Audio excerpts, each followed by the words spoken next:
Inscreva-se no canal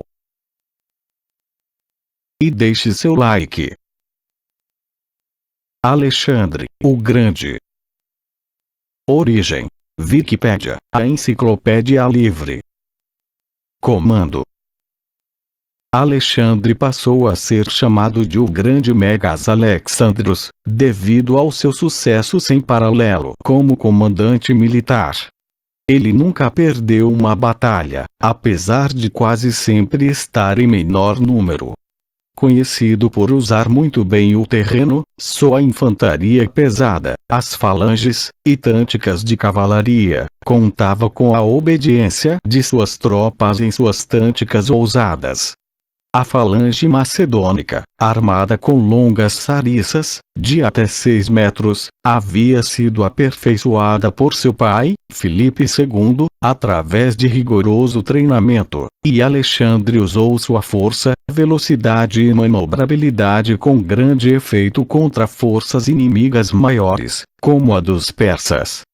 Alexandre também conhecia o potencial de desunidade de exércitos diversificados, que continha diferentes línguas e armas.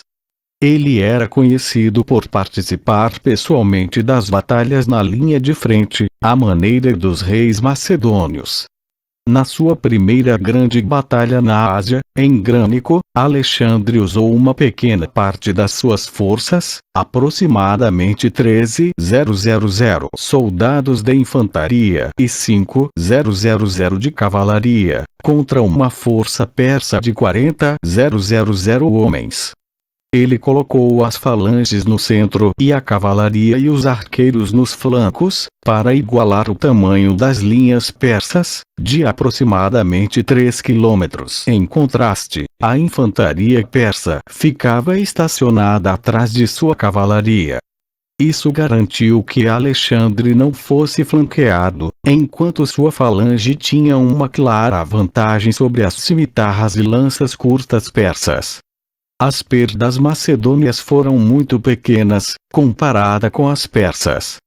Na Batalha de Isso, em 333 AC, seu primeiro confronto direto com Dário, dispôs suas forças da mesma maneira de Grânico e novamente ordenou que sua falange central avançasse na vanguarda. Alexandre pessoalmente comandou o ataque da infantaria, colocando em retirada ao inimigo. Na batalha decisiva em Gaugamela, Dário dispôs várias bigas para quebrar as linhas das falanges. Alexandre dispôs suas tropas em linhas, com o centro avançando em um ângulo mais para frente, o que quebrou a coesão do ataque inicial das bigas, obrigando-as a saírem de formação. Assim, o centro das linhas de Dário foram quebradas e ele novamente teve que fugir para salvar a própria vida. Quando enfrentou inimigos cujas táticas eram desconhecidas a ele, como na Ásia Central e na Índia, Alexandre rapidamente se adaptava ao novo cenário adverso e empregava novas táticas. Assim, em Bactria e Sogdiana, Alexandre usou lanceiros e arqueiros para impedir que o inimigo afobasse seus flancos, enquanto concentrava sua cavalaria no centro. Na Índia, quando confrontou o rei Poros e seus elefantes de guerra, os macedônios abriram suas linhas para envolver os elefantes e usavam suas sariças para atacar os animais e os seus condutores. Aparência física. A aparência exterior de Alexandre é melhor representada pelas estátuas de Lísipo, e foi por apenas este artista que o próprio Alexandre achou que poderia modelar ele. Para estas particularidades que muitos dos seus sucessores e amigos iriam imitar, principalmente, o porte do pescoço, que era curvado ligeiramente para a esquerda, e o jeito nos olhos, o artista tinha observado muito bem. A peles, contudo, quando o pintava, não reproduzia esta complexidade, mas o tornou mais escuro e moreno. Considerando que ele tinha pele clara, como dizem, essa clareza passou para vermelho no seu peito e face. Além disso, um odor muito agradável exalado de sua pele e que havia uma fragrância a respeito da sua boca e sua carne, de modo que suas vestes estavam cheios disso. Isto estava escrito nas memórias de Aristóxeno. O historiador grego Arriano descreveu Alexandre como forte e belo comandante com um dos olhos escuros como a noite e o outro azul como o céu. Em Romance de Alexandre é sugerido que Alexandre tinha heterocromia, com 2 olhos de cores diferentes cada. 163 O historiador britânico Peter Graham descreveu assim a aparência de Alexandre, baseado em sua interpretação de documentos antigos. Fisicamente, Alexandre não era atraente. Mesmo pelos padrões macedônios, ele era baixo, embora atarracado e resistente. Sua barba era escassa e ele se destacava dos outros nobres ao se apresentar sempre sem barba. Seu pescoço era de alguma forma torcido, de modo que ele parecia estar olhando para cima em um certo ângulo. Seus olhos, um azul e outro castanho, revelavam uma orvalhada, uma qualidade feminina. Ele tinha uma alta compleição e uma voz ríspida. Autores da antiguidade afirmavam que Alexandre gostava tanto dos seus retratos feitos por Lísipo que proibiu que outros escultores fizessem retratos dele. Lísipo usava normalmente o esquema contraposto escultural para reproduzir Alexandre e outros personagens como Apoxiômeno, Hermes e Eros. As esculturas de Lísipo, famosas pela sua naturalidade, se opunham às poses rígidas e estáticas, e são creditadas como sendo as que melhor oferecem uma ideia de como Alexandre era. Personalidade.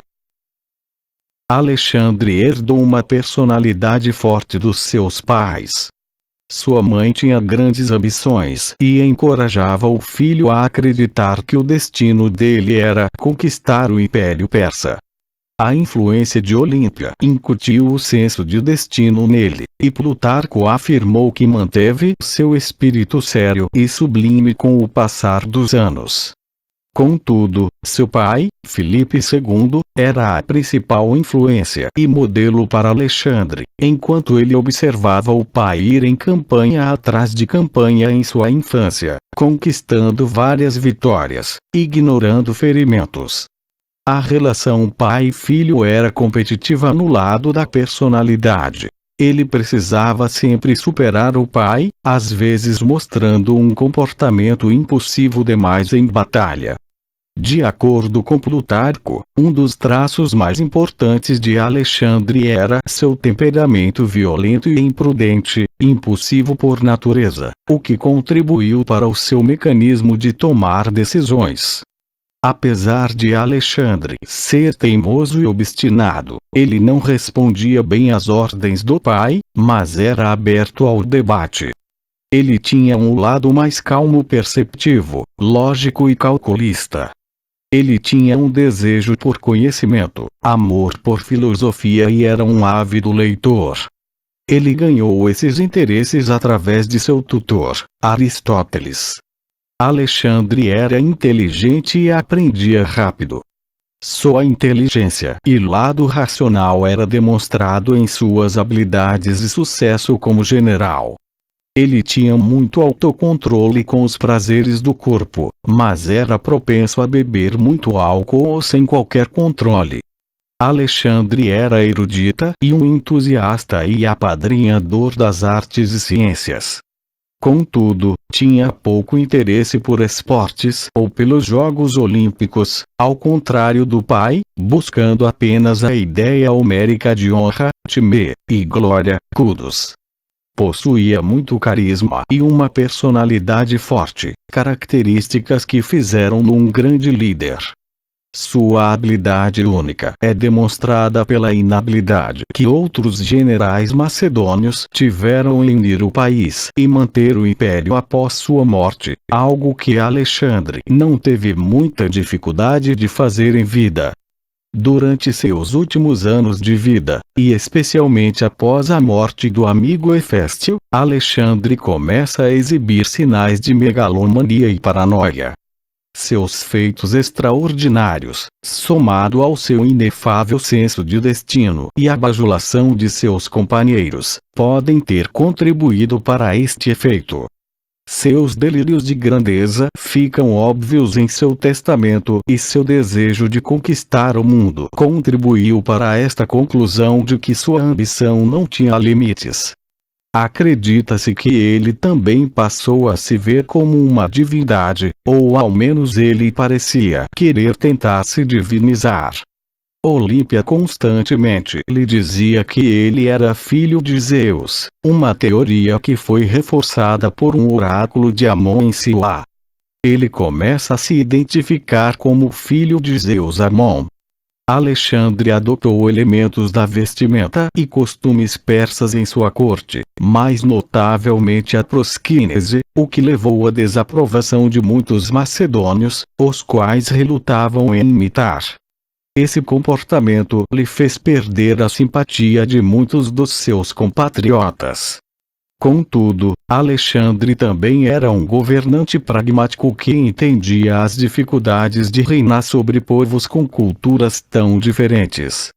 Muitos reinos conquistados tinham a cultura de cultuar seus reis como deuses.